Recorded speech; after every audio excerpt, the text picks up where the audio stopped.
Hello bachon, let's read the question. The question says electron affinity of sulfur is option A more than oxygen and selenium, option B more than oxygen but less than selenium, option C less than oxygen but more than selenium, option D equal to oxygen and selenium. First of all, let us check the key concept of the question. The key concept of this question is that electron affinity is the amount of energy released when an electron is added to a neutral atom to form a negative ion. Suppose कोई element है E gaseous state में और इसमें हम एक electron add कर रहे हैं, तो ये E नेगेटिव में कन्वर्ट हो जाएगा.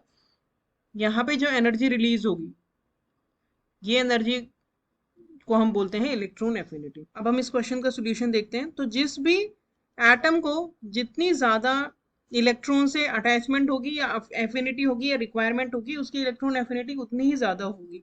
तो अगर हम एक ग्रुप में बात करें तो ग्रुप में ये जो तीनों एलिमेंट हैं वो इस तरह से अरेंज्ड होते हैं. This is group 16. सबसे ऊपर oxygen, then sulphur, then selenium. और ग्रुप में when we go down electron affinity कम हो जाती है, क्योंकि ग्रुप में ऊपर से नीचे जाने पे साइज जो है वो बड़ा होता चला जाता है.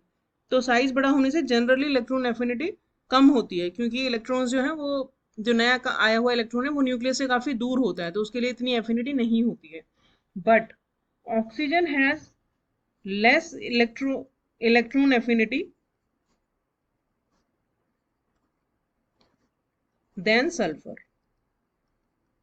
इसका रीजन क्या है? इसका रीजन ये है कि ऑक्सीजन जो होता है एटम, उसका साइज बहुत ही ज्यादा स्मॉल होता है, and due to very small size it can not accommodate the new coming electron very easily.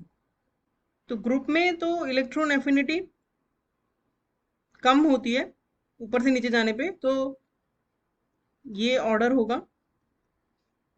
But sulphur की ऑक्सीजन से ज्यादा होती है due to the very small size of oxygen. तो सल्फर की मैक्सिमम हो गई ग्रुप में इलेक्ट्रॉन एफिनिटी. तो हमारा करेक्ट आंसर होगा option A, electron affinity of sulphur is more than oxygen and selenium both. Hope you understood the solution well. Thank you.